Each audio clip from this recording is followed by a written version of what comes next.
যত্ন সহকারে গোসল করাইয়া 3টা সাদা কাপড় দিয়ে প্যাকেট বানাইয়া মাথায় এক বান দিছে, পায়ের মধ্যে আরেকটা বান দিয়ে, কোমরে আরেকটা বান লাগাইয়া এবার তোমার আমারে খাটিয়ার মধ্যে উঠাইয়া কবরের দেশে নিয়ে রওনা হয়।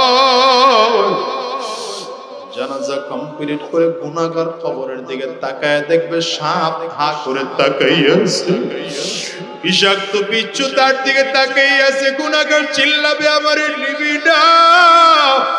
ওই কবর বড় ভয়ঙ্কর।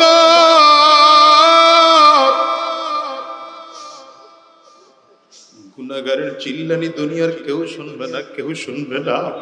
আরে কবর তো বড় ভয়ঙ্কর জায়গা, বড় ভয়ঙ্কর জায়গা।